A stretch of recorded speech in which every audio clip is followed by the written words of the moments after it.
Hi. 10th standard max exercise 5.1 question number 8. Let P 11,7 Q 13.5, 4 and R 9.5, 4 be the midpoints of the sides AB, BC and AC respectively of triangle ABC. Find the coordinates of the vertices A, B and C. Hence, find the area of triangle ABC and compare this with area of triangle PQR. So என்ன கொடுத்துருக்காங்கன்னு பார்த்தீங்கன்னா PQR அப்படின்னு சொல்லி 3 point கொடுத்துருக்காங்க. இது வந்து எதனுடைய point பார்த்தீங்கன்னா ஒரு ட்ரையாங்கிள் ஏபிசியில் அதனுடைய மிட் பாயிண்ட்ஸ் தான் நமக்கு பிக்யூஆர். ஸோ பாருங்கள், ஃபஸ்ட்டு ஒரு ட்ரையாங்கிள் நான் ட்ரா பண்ணியிருக்கேன். ஏபிசின்னு நேம் கொடுத்துருக்கேன். இந்த ஏபியினோட மிட் பாயிண்ட் என்னென்னு பார்த்தீங்கன்னா உங்களுக்கு பி. அதே மாதிரி பிசியோட மிட் பாயிண்ட் என்னென்னு பார்த்தீங்கன்னா கியூ. தென் ஏசியோட மிட் பாயிண்ட் ஆர். ஸோ அப்போ ஏபி இதனுடைய மிட் பாயிண்ட்னா சென்டரில் இருக்கும். இதனுடைய மிட் பாயிண்ட் நமக்கு பி. ஸோ பியோட வேல்யூ கொடுத்துருக்காங்க 11,7. அதே மாதிரி 3 பாயிண்ட்ஸும் நான் மார்க் பண்ணியிருக்கேன். இப்போ என்ன கொஷின் கேட்குறாங்கன்னா find the coordinates of the vertices AB and C. So அப்போ இந்த ஏபிசி இதனுடைய பாயிண்ட் என்னன்னு ஃபைண்ட் பண்ண சொல்லியிருக்காங்க. ஸோ நான் இதை எப்படி எடுத்துருக்கேன்னா x1, y1 எடுத்திருக்கேன். தென் பியை x2, y2 எடுத்திருக்கேன். தென் சி x3, y3. ஸோ அப்போ நீங்கள் ஏபிசி அதாவது x1, y1, x2, y2, x3, y3 இதை ஃபைண்ட் பண்ணணும். ஸோ தென் அனதர் கொஷின் கேட்டிருக்காங்க. Hence find the area of triangle ABC. அப்போ இந்த ஏபிசி ட்ரையாங்கிளுடைய ஏரியா ஃபைண்ட் பண்ண சொல்லியிருக்காங்க. And compare this with area of triangle PQR. So அப்போ இந்த நீங்கள் ஃபைண்ட் பண்ண போகிற ட்ரையாங்கிள் ஏரியா ஆஃப் ட்ரையாங்கிள் ஏபிசியை எதோட கம்பேர் பண்ண போகிறீங்க அப்படின்னு பார்த்தீங்கன்னா area of triangle PQR. So இந்த பிக்யூஆர் இதோட நீங்கள் கம்பேர் பண்ண போகிறீங்க. ஸோ டோட்டலாக 3 கொஷின் கேட்டிருக்காங்க. ஃபஸ்ட்டு என்ன பண்ண போகிறோன்னா வெர்டிசஸ் ஆஃப் ஏபிசி ஃபைண்ட் பண்ண போகிறோம். And then area of triangle ABC கண்டுபிடிக்கணும். அதுக்கப்புறம் area of PQR triangle PQR கண்டுபிடிச்சிட்டு இந்த ட்ரையாங்கிள் ஏபிசியும் ட்ரையாங்கிள் பிக்யூஆரையும் கம்பேர் பண்ண போகிறோம். ஓகே, ஃபஸ்ட்டு என்ன பண்ணலான்னு பார்த்தீங்கன்னா we are going to find the vertices of ABC. So பாருங்கள், ஏபிசி இதை ஃபைண்ட் பண்ண போகிறோம். இந்த ஏபியினோட மிட் பாயிண்ட் பார்த்தீங்கன்னா பி. அதே மாதிரி பிசியோட மிட் பாயிண்ட் பார்த்தீங்கன்னா கியூ. தென் ஏசி ஆர்சிஏ இதனோட மிட் பாயிண்ட் பார்த்தீங்கன்னா நமக்கு ஆர். அப்போ மிட் பாயிண்ட் அப்படின்னாவே நம்ம என்ன யூஸ் பண்ண போகிறோம்னா மிட் பாயிண்ட் ஃபார்முலா யூஸ் பண்ண போகிறோம். So first write down the formula of mid point. So which we studied in 9th standard. என்னென்னு பார்த்தீங்கன்னா x1 + x2/2, y1 + y2/2. So இதுதான் நமக்கு மிட் பாயிண்டோட ஃபார்முலா. ஸோ இப்போ பார்த்தீங்கன்னா மிட் பாயிண்ட் ஆஃப் ஏபி என்னன்னு பார்த்தீங்கன்னா நமக்கு பி அப்படின்னு தெரியும். ஸோ அப்போ பார்த்தீங்கன்னா midpoint of AB is P. So இதில் ஃபார்முலாவில் அப்ளை பண்ணலாம். x1 x2 நமக்கு கோஆர்டினேட்ஸ் அப்படியே தான் இருக்கும். அதை நம்ம அப்படியே எழுதிக்கலாம். x1 + x2/2, y1 + y2/2 which is equal to is P அப்படின்னு சொல்லியிருக்காங்க. ஸோ அப்போ Pனோட கோஆர்டினேட் என்னென்னு பார்த்தீங்கன்னா 11,7. ஸோ இதில் பார்த்தீங்கன்னா x coordinate and y coordinate வந்து ஈக்குவேட் பண்ணிக்கலாம். ஸோ இது எக்ஸ்னால் இங்கே லெஃப்ட் ஹேண்ட் சைடுடைய ரைட் ஹேண்ட் சைடோட x கோஆர்டினேட் நமக்கு 11. ஸோ அப்போ பார்த்தீங்கன்னா x1 + x2/2 which is equal to 11. அதே மாதிரி y1 + y2/2 which is equal to 7. So டிவிஷனில் இருக்க 2 ரைட் ஹேண்ட் சைட் மூவ் பண்ணிங்கன்னா இட் பிகம்ஸ் மல்டிப்ளிகேஷன். ஸோ அப்போ x1 + x2 = 2 × 11 மல்டிப்ளை பண்ணிங்கன்னா உங்களுக்கு 22 கிடைக்கும். So keep this as equation number 1. அதே மாதிரி இங்கே இருக்க 2 நீங்கள் ரைட் ஹேண்ட் சைட் மூவ் பண்ணிங்கன்னா மல்டிப்ளை ஆகிடும். So y1 + y2 = 2 7s are 14. So keep this as equation number 2. So இப்போ mid point of AB எடுத்துக்கிட்டோம். அதே மாதிரி நம்ம BC, CA எடுத்துக்க போகிறோம். Then next mid point of BC is Q. So BCனோட mid point பார்த்தீங்கன்னா உங்களுக்கு Q. So B and C இதனுடைய coordinates என்ன இருக்குது அப்படின்னு பார்த்தீங்கன்னா x2, y2, x3, y3. So அப்போ mid point ஃபார்முலாவில் அப்ளை பண்ணிங்க அப்படின்னு பார்த்தீங்கன்னா x2 + x3/2, y2 + y3/2 which is equal to. So Qோட பாயிண்ட் என்னன்னு பார்த்தீங்கன்னா நமக்கு 13.5, 4 அப்படின்னு கொடுத்துருக்காங்க. ஸோ இதில் பார்த்தீங்கன்னா equating x and y coordinates equate பண்ணிங்கன்னா x2 + x3/2 which is equal to 13.5. அடுத்தது y2 + y3/2 equal to 4. So டிவிஷனில் இருக்க 2 நம்ம ரைட் ஹேண்ட் சைட் கொண்டு போய் மல்டிப்ளை பண்ணிக்கலாம். ஸோ x2 + x3 = 13.5 × 2 மல்டிப்ளை பண்ணிங்கன்னா உங்களுக்கு 27 கிடைக்கும். So keep this as equation number 3. அடுத்து y2 + y3 = 2 4s are 8. So keep this as equation number 4. அடுத்தது midpoint of AC எடுத்துக்கலாம். midpoint of AC என்ன இருக்குன்னு பார்த்தீங்கன்னா உங்களுக்கு R. ஸோ அப்போ midpoint of AC is R. So அப்போ A and C. A and C ன்னு பார்த்தீங்கன்னா x1 y1, C பார்த்தீங்கன்னா x3 y3. ஸோ இதை நான் எப்படி எழுதிக்கலாம்னா x1 plus x3 by 2. midpoint ஃபார்முலாவில் ஜஸ்ட் அப்ளை பண்ணுறேன். And then y1 plus y3 by 2ன்னு எழுதிக்கலாம். இல்லை நீங்கள் x3 plus x1 அப்படி எழுதினாலும் correct. So x1 plus x3 by 2, y1 plus y3 by 2 equal to R point பார்த்தீங்கன்னா 9.5, 4. ஸோ இப்போ equating x and y coordinates. So equate பண்ணிங்கன்னா you will get x1 plus x3 by 2 equal to 9.5 and then y1 plus y3 by 2 equal to 4 அப்படின்னு கிடைக்கும். டிவிஷனில் இருக்க 2 right hand side கொண்டு போய் multiply பண்ணிக்கலாம். x1 plus x3 equal to 9.5 into 2 multiply பண்ணிங்கன்னா உங்களுக்கு 19 அப்படின்னு கிடைக்கும். So keep this as equation number 5. அடுத்து y1 plus y3 equal to 4 2s are 8. keep this as equation number 6. So இப்போ டோட்டலாக நம்மளுக்கு மொத்தம் 6 ஈக்குவேஷன் இருக்குது. ஃபஸ்ட்டு என்ன கண்டுபிடிக்க போகிறோன்னு பார்த்தீங்கன்னா coordinates of ABC, that is x1 y1, x2 y2, x3 y3 and இதை தான் ஃபைண்ட் பண்ண போகிறோம்.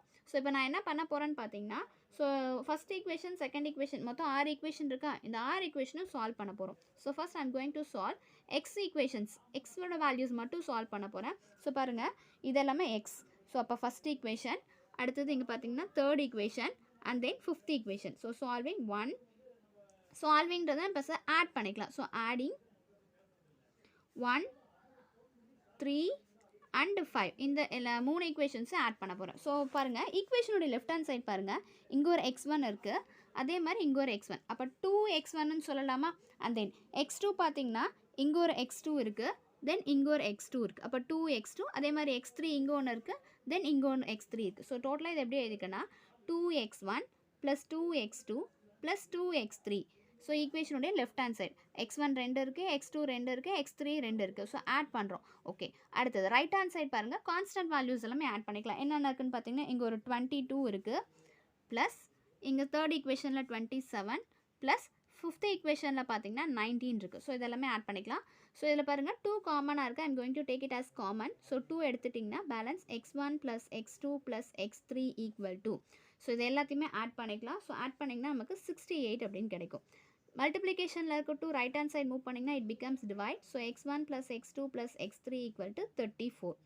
ஸோ இப்போ நான் என்ன பண்ண போகிறேன்னா பை யூஸிங் ஈக்குவேஷன் 1 பாருங்கள், x1 x2 ரெண்டுத்தையும் ஆட் பண்ணிங்கன்னா உங்களுக்கு 22 அப்படின்னு இருக்கும். ஸோ அப்போ இதுக்கு பதிலாக நான் என்ன ரீப்ளேஸ் பண்ண போகிறேன்னா 22 ரீப்ளேஸ் பண்ண போகிறேன். ப்ளஸ் x3 ஈக்குவல் டு 34 எங்கேருந்து எடுத்தேன்னு பார்த்தீங்கன்னா ஃப்ரம் ஈக்குவேஷன் 1. ஸோ இது உங்களுக்கு புரியணுன்றதுக்காக சைடில் எழுதியிருக்கேன். ஸோ இப்போ இதில் வந்து நம்ம x3 ஃபைண்ட் பண்ணிடலாம். ப்ளஸ் 22 ரைட் ஹேண்ட் சைட் கொண்டு போனீங்கன்னா it becomes negative. So minus 22. So therefore the value of x3 is 11. Sorry, x3யோட வேல்யூ பார்த்தீங்கன்னா 12 அப்படின்னு கிடைக்கும். ஸோ x3 ஃபைண்ட் பண்ணியாச்சா? அடுத்தது என்ன கண்டுபிடிக்கலான்னு பார்த்தீங்கன்னா x1 கண்டுபிடிக்கணும், x2 கண்டுபிடிக்கணும். ஸோ நீங்கள் ஃபைண்ட் பண்ணியிருக்க இந்த x3யை வந்து ஃபிஃப்த் ஈக்குவேஷன், அப்படி இல்லைன்னா தேர்ட் ஈக்குவேஷன் ரெண்டில் ஏதாவது ஒன்று போடலாம். ஸோ நான் சப்போஸ் தேர்ட் ஈக்குவேஷனில் சப்ஸ்டியூட் பண்ணேன் அப்படின்னு பார்த்தீங்கன்னா இதுலேருந்து x2 ஃபைண்ட் பண்ணிடலாம். இதுவே ஃபிஃப்த் ஈக்குவேஷனில் போட்டிங்க அப்படின்னா இதுலேருந்து நம்ம x1 ஃபைண்ட் பண்ணிடலாம். ஸோ ரெண்டில் எந்த ஈக்குவேஷனில் வேணாலும் நம்ம சப்ஸ்டியூட் பண்ணலாம். ஸோ நான் இப்போ x3யை கொண்டு வந்து ஃபிஃப்த் ஈக்குவேஷனில் சப்ஸ்டியூட் பண்ண போகிறேன். ஸோ சப்ஸ்டியூட்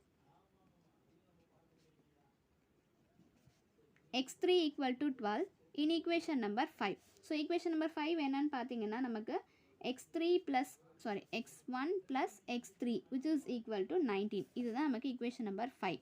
So x3 எவ்வளோ ஃபைண்ட் பண்ணிருக்கோன்னு பார்த்தீங்கன்னா 12 which is equal to 19. So plus 12 right hand side move பண்ணிங்கன்னா becomes minus. ஸோ அப்போ 19ல் 12 சப்ராக்ட் பண்ணிங்கன்னா x1ஓட வேல்யூ பார்த்தீங்கன்னா 7 அப்படின்னு கிடைக்கும். ஸோ அடுத்தது நம்ம என்ன ஃபைண்ட் பண்ணணும்னு பார்த்தீங்கன்னா x2 மட்டும் பெண்டிங் இருக்குது. ஸோ x1 x3 ரெண்டுலேயும் கொண்டு போய் ஏதாச்சும் ஒரு மொத்தம் 3 ஈக்குவேஷன்ஸ் 1 5 அண்ட் 3 இந்த 3 ஈக்குவேஷனில் எல்லாச்சும் அப்ளை பண்ணலாம். நான் ஃபர்ஸ்ட் ஈக்குவேஷன் எடுத்துக்க போகிறேன். ஸோ ஃபர்ஸ்ட் ஈக்குவேஷனில் என்னென்னு இருக்குன்னா x1 plus x2 equal to 22 இருக்குது. இதில் x1 வேல்யூ சப்ஸ்டியூட் பண்ண போகிறேன். So substitute x1 equal to 7 in equation number 1. So x1 plus x2 equal to 22. இதுதான் first equation. x1 plus 7 plus x2 equal to 22. So x2 equal to plus 7 இங்க கொண்டு வந்தீங்கன்னா it becomes minus. So x2 equal to subtract பண்ணிங்க அப்படின்னு பார்த்தீங்கன்னா உங்களுக்கு 15 கிடைக்கும். So இதில் x1 x2 x3 xோட வேல்யூஸ் எல்லாமே ஃபைண்ட் பண்ணியாச்சு. அடுத்து y ஃபைண்ட் பண்ணணும். ஸோ இதே மாதிரி இப்போ என்ன பண்ணமோ அதே மாதிரி தான். ஸோ இந்த இடத்துல என்ன ஃபைண்ட் ஆட் பண்ண போனால் adding equation number 2 and then 4 and 6 இதெல்லாமே ஆட் பண்ண போகிறோம். ஸோ பாருங்கள், ஈக்குவேஷன் நம்பர் 2 பார்த்தீங்கன்னா y1 + y2 ஈக்குவல் டு 14. அதே மாதிரி இங்கே y3 + y3 equal to 8. Then y1 + y3 equal to 8. So இதுலேயும் பார்த்தீங்கன்னா இங்கே என்ன ஸ்டெப் ஃபாலோ பண்ணமோ சேம் ப்ரொசீஜர் தான் ஃபாலோ பண்ண போகிறோம். y1 பார்த்தீங்கன்னா இங்கே ஒரு y1 இருக்குது, இங்கே ஒரு y1 இருக்குது. அப்போ 2y1 எழுதிக்கலாமா? ஸோ ஆல்டுகெதர் நான் எப்படியே எழுதுறேன்னா 2y1 + 2y2 + 2y3 equal to, so constant எல்லாத்தையும் ஆட் பண்ணிக்கலாம். 14 + 8 + 8. ஸோ 2 காமனாக இருக்குது. I am going to take it as outside. y1 + y2 + y3 அப்படின்னு கிடைக்கும். ஸோ இது எல்லாத்தையுமே ஆட் பண்ணிங்கன்னா உங்களுக்கு பார்த்தீங்கன்னா 13 கிடைக்கும். மல்டிப்ளிகேஷனில் இருக்க 2 இன்சைட் வந்து டிவைட் ஆகிடும். So y1 + y2 + y3 equal to 13 divide by 2 it becomes 15 ஆகிடும். ஸோ ஈக்குவேஷன் நம்பர் 2 என்னன்னு பார்த்தீங்கன்னா y1 + y2 ஈக்குவல் டு 14. இதை இங்கே வந்து சப்ஸ்டியூட் பண்ண போகிறேன். இது ரெண்டையும் ஆட் பண்ணால் 14 வேல்யூ கிடைக்கும். ஸோ இங்கே அப்ளை பண்ணிக்கிறேன். ஸோ இது எங்கேருந்து எடுத்தேன் அப்படின்னு பார்த்தீங்கன்னா from equation number 2. So y3 இதுலேருந்து ஃபைண்ட் பண்ணிடலாம். 15 - 14. So the value of y3 equal to 1. So அடுத்து நம்ம என்ன கண்டுபிடிக்கலான்னு பார்த்தீங்கன்னா y2 y1 ரெண்டுமே கண்டுபிடிக்கணும். So substitute y3 equal to 1 in equation number 4. Fourth equation என்ன நமக்கு அப்படின்னு பார்த்தீங்கன்னா y2 + y3 ஈக்குவல் டு 8. இதுதான் நமக்கு ஃபோர்த் ஈக்குவேஷன். ஸோ இதுலேருந்து பார்த்தீங்கன்னா we can able to find the value of y2. So நான் இதில் போட்டுறேன் பாருங்கள். ஸோ y3 ஈக்குவல் டு 1 அப்படின்றத நான் வந்து ஈக்குவேஷன் நம்பர் 4ல் சப்ஸ்டியூட் பண்ணுறேன். ஸோ ஈக்குவேஷன் நம்பர் 4ல் சப்ஸ்டியூட் பண்ணி I got the value of y2 as y1. Sorry, எவ்வளோ வந்திருக்குன்னு பார்த்தீங்கன்னா 7 அப்படின்னு கிடச்சிருக்கு.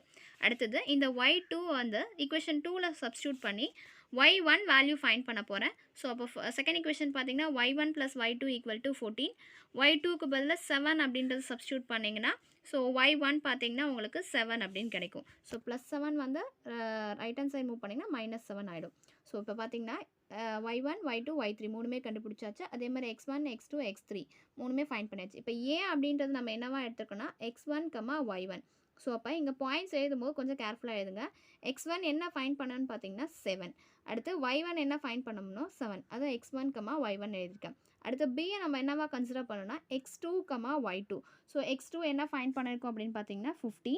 y2 என்ன ஃபைண்ட் பண்ணியிருக்கோன்னு பார்த்தீங்கன்னா 7. ஸோ 15, 7. ஸோ மாற்றி எழுதுறாதீங்க, நான் இங்கே அந்த மிஸ்டேக் தான் பண்ணியிருக்கேன். ஸோ அடிச்சுட்டு நான் எழுதியிருக்கேன். அடுத்தது சி பார்த்தீங்கன்னா x3, y3. ஸோ x3 என்ன ஃபைண்ட் பண்ணோம் அப்படின்னு பார்த்தீங்கன்னா 12 அப்படின்னு கண்டுபிடிச்சிருக்கோம். தென் y3 பார்த்தீங்கன்னா 1 அப்படின்னு கண்டுபிடிச்சிருக்கோம். ஸோ 12, 1. ஸோ ஃபர்ஸ்ட் கொஸ்டின் என்ன கேட்டிருந்தாங்கன்னா find the coordinates of the vertices ABC. So மூணுமே ஃபைண்ட் பண்ணியாச்சா? அடுத்தது என்ன கேட்டிருந்தாங்கன்னு பார்த்தீங்கன்னா ஹென்ஸ், ஸோ பாருங்கள், hence find the area of triangle ABC and compare this with area of triangle PQR அப்படின்னு சொல்லி கேட்டிருக்காங்க. ஸோ அப்போ area of triangle ABC find பண்ண போகிறேன். So area of triangle formula நமக்கு ஆல்ரெடி தெரியும், ஃபர்ஸ்ட் சம்லேருந்து போட்டுட்ருக்கோம். ஸோ பார்த்தீங்கன்னா ஏரியா ஆஃப் ட்ரையாங்கிள் நான் ஃபைண்ட் பண்ண போகிறேன். ஸோ கிராஃப் நான் ப்ளாட் பண்ணியிருக்கேன். பாயிண்ட்ஸ் எப்பவுமே ஆன்டி கிளாக் வைஸ் தான் எடுக்கணும். ஸோ பார்த்தீங்கன்னா ஆன்டி கிளாக் வைஸ் எடுத்திங்கன்னா ACB அப்படின்னு கிடைக்குது. ஸோ இது வந்து எல்லாமே பாயிண்ட்ஸ் எனக்கு பாசிட்டிவாக இருக்கிறதுனால நான் ஃபர்ஸ்ட் குவாட்ரண்ட் மட்டும் போட்டிருக்கேன். பேலன்ஸ் நமக்கு தேவை கிடையாது. ஸோ எங்கள் ஆக்சஸ் மார்க் பண்ணிடுங்க. ஸோ பார்த்தீங்கன்னா இது ஏனோட பாயிண்ட், சினோட பாயிண்ட் அண்ட் பினோட பாயிண்ட். ஸோ ஃபார்முலா எழுதியிருக்கேன். ஃபார்முலா பார்த்தீங்கன்னா கிராஸ் மல்டிப்ளை பண்ணி எழுதியிருக்கேன். ஸோ இப்போ என்ன பண்ணலான்னு பார்த்தீங்கன்னா இது x1 y1, x2 y2, x3 y3 ஃபார்முலாவை வந்து சப்ஸ்டியூட் பண்ணியிருக்கேன். பாயிண்ட்ஸை கொண்டு வந்து ஃபார்முலாவில் அப்ளை பண்ணியிருக்கேன். ஸோ ஃபார்முலாவில் அப்ளை பண்ணிட்டு கிராஸ் மல்டிப்ளை பண்ணி எழுதுகிறேன். 7 × 1 7, 12 × 7 84, 15 × 7 பார்த்தீங்கன்னா 105. அடுத்தது கீழே இருந்து மல்டிப்ளை பண்ணலாம். So -7 12s are 84, 1 × 15 15, 7 7s are 49. So இது எல்லாத்தையும் ஆட் பண்ணிங்கன்னா உங்களுக்கு 196 கிடைக்கும். இங்கே இருக்க மைனஸ் அப்படியே நான் போட்டிருக்கேன். ஸோ 84 15 49 ஆட் பண்ணிங்கன்னா 148. ஸோ ரெண்டுத்தையும் சப்ராக்ட் பண்ணிங்கன்னா உங்களுக்கு 48ன்னு கிடைக்கும். ஸோ இதை 2 டேபிளில் கேன்சல் பண்ணிங்கன்னா 24. ஸோ இது என்னன்னு பார்த்தீங்கன்னா ஏரியா ஆஃப் ட்ரையாங்கிள் ABC. ஏரியானாவை கண்டிப்பாக we have to put square units. So area of triangle ABC find பண்ணியாச்சு. அடுத்தது என்ன ஃபைண்ட் பண்ணணும்னு பார்த்தீங்கன்னா area of triangle PQR find பண்ணணும். ஸோ இதுக்கும் ஏரியானாவே கண்டிப்பாக கிராஃப் போடணும். ஸோ இதுவுமே எல்லாமே எனக்கு PQR வந்து கொஷின்லேயே நமக்கு கொடுத்துட்டாங்க. பாயிண்ட்ஸ் எல்லாமே பாசிட்டிவ் பாயிண்ட்ஸ். அப்போ நமக்கு ஃபஸ்ட் குவாட்ரண்ட் மட்டும் போதும். ஸோ நான் கிராஃப் போட்டு பாயிண்ட்ஸ் ப்ளாட் பண்ணியிருக்கேன். ஆன்டி கிளாக் வைஸ் எடுத்திங்கன்னா PRQ அப்படின்னு வரும். ஸோ ஆல்ரெடி நான் ஃபார்முலா எழுதுனதால இந்த இடத்துல நான் எழுதலை, வேணும்னா நீங்கள் எழுதிக்கோங்க. ஸோ அப்போ பாயிண்ட்ஸ் வந்து ஃபார்முலாவில் அப்ளை பண்ணுறேன். 1/2 இன்ட்டு 11/7, அடுத்து 9.54, 13.54 அண்ட் தென் 11/7. ஸோ இப்போ கிராஸ் மல்டிப்ளை பண்ணிக்கலாம். ஸோ 11 இன்ட்டு 4 மல்டிப்ளை பண்ணிங்கன்னா 44, 9.5 இன்ட்டு 4 மல்டிப்ளை பண்ணிங்கன்னா 38, அடுத்து 13.5 இன்ட்டு 7 மல்டிப்ளை பண்ணிங்கன்னா 9.5. ஸோ மேலேருந்து மல்டிப்ளை பண்ணியாச்சு. So close the bracket, then negative sign போட்டுக்கோங்க. அடுத்து கீழேருந்து மல்டிப்ளை பண்ண போகிறோம். 7 இன்ட்டு 9.5 மல்டிப்ளை பண்ணிங்கன்னா 66.5 கிடைக்கும். தென் 4 இன்ட்டு 13.5 மல்டிப்ளை பண்ணிங்கன்னா 54, தென் 4 இன்ட்டு 11 மல்டிப்ளை பண்ணிங்கன்னா 44. இது எல்லாமே பாசிட்டிவ் வேல்யூ, இங்கேயும் பாசிட்டிவ் வேல்யூ ஆட் பண்ணிக்கிறேன். ஸோ ஆட் பண்ணிங்கன்னா 176.5 கிடைக்கும். மைனஸ் இது எல்லாத்தையும் ஆட் பண்ணிங்கன்னா யூ வில் கெட் 164.5. ஸோ ரெண்டுத்தையும் சப்ராக்ட் பண்ணிங்கன்னா எனக்கு 12 கிடைக்கும். ஸோ சப்ராக்ட் பண்ணிட்டு அதுக்கப்புறம் தான் டிவைட் பண்ணும். ஸோ 2 டேபிளில் 12 பார்த்தீங்கன்னா 6 டைம்ஸ் கிடைக்கும். ஸோ அப்போ ஏரியா ஆஃப் ட்ரையாங்கிள் PQR பார்த்தீங்கன்னா 6 ஸ்கொயர் யூனிட்ஸ் கண்டிப்பாக போடணும். ஸோ இதோட முடியல சம்ம அவங்க கம்பேர் பண்ண சொன்னாங்க. ஸோ நம்ம 2 ட்ரையாங்கிளுடைய ஏரியா கண்டுபிடிச்சிக்கோம். அதாவது ஏரியா ஆஃப் ட்ரையாங்கிள் ABC பார்த்தீங்கன்னா 24, அடுத்தது PQR பார்த்தீங்கன்னா 6. இது ரெண்டையும் கம்பேர் பண்ண போகிறேன். ஸோ இப்போ நான் கம்பேரிஷன் எப்படி எழுதுறேன்னா, area of triangle ABC which is equal to எவ்வளோ கிடைச்சதுன்னா 24 ஸ்கொயர் யூனிட்ஸ். ஸோ இது எப்படி எழுதிக்கலான்னு பார்த்தீங்கன்னா, இந்த 24ம் 6ஐயும் கம்பேர் பண்ண போகிறேன். ஸோ 6 டேபிளில் 24 உங்களுக்கு எத்தனை டைம் வரும்னு பார்த்தீங்கன்னா you will get 4 times. So இது எப்படி எழுதிக்கலான்னு பார்த்தீங்கன்னா, therefore area of triangle ABC equal to 4 times of area of triangle PQRன்னு எழுதிக்கலாம். ஸோ அப்போ பார்த்தீங்கன்னா 4 இன்ட்டு 6 ஏரியா ஆஃப் ட்ரையாங்கிள் எவ்வளோ ஃபைண்ட் பண்ணோம் 6, ரெண்டையும் மல்டிப்ளை பண்ணிங்கன்னா உங்களுக்கு 24 கிடச்சிருக்கா. ஸோ இப்படி தான் கம்பேரிஷன் எழுதணும். அப்படி இல்லை நான் வந்து ஏரியா ஆஃப் அப்படி இல்லை ஆர் அப்படின்னு போட்டு இன்னொரு ஆன்சரும் கொடுக்கலாம். ஏரியா ஆஃப் ட்ரையாங்கிள் PQR தான் நான் சொல்லணும் அப்படின்னு பார்த்தீங்கன்னா இப்படி எழுதிக்கலாம். 1/4 இன்ட்டு ஏரியா ஆஃப் ட்ரையாங்கிள் ABCன்னு எழுதிக்கலாம். அதாவது ஏரியா ஆஃப் ட்ரையாங்கிள் PQRோட ஆன்சர் நமக்கு 6ன்னு தெரியும். அப்போ இந்த இடத்துல எனக்கு 6 வரணும்னா 1/4 இன்ட்டு எவ்வளோ ஃபைண்ட் பண்ணோம் ABCனோட வேல்யூ 24. ஸோ கேன்சல் பண்ணிங்க அப்படின்னு பார்த்தீங்கன்னா 6 டைம்ஸ் கிடைக்கும். ஸோ இப்படி எழுதிக்கலாம். ரெண்டில் எந்த ஆன்சர் வேணால் கொடுக்கலாம். That's all. தேங்க்யூ. சம் கொஞ்சம் பெருசு தான், பட் நமக்கு என்னென்னா இந்த இடத்துல வந்து area of triangle ABC and area of PQR as usual find பண்ணுறது தான். குவாடினேட்ஸ் கண்டுபிடிக்கிறதா நமக்கு கொஞ்சம் லென்த்தியராக இருக்குது. இது ஆல்ரெடி நம்ம 9த்லேயும் படிச்சிருக்கோம். எல்லாமே 9த்தில் படிச்சனோட கண்டினியூஷன் தான் இருக்குது. 9த்தில் 5th chapter I think so அதில் ஃபர்ஸ்ட் எக்ஸசைஸில் இந்த மாதிரி குவாடினேட்ஸ் மட்டும் ஃபைண்ட் பண்ணுற மாதிரி கிடைக்கும். அதனுடைய கண்டினியூஷன் தான் நம்ம இங்கே ஃபைண்ட் பண்ண போகிறோம். That's all. தேங்க்யூ.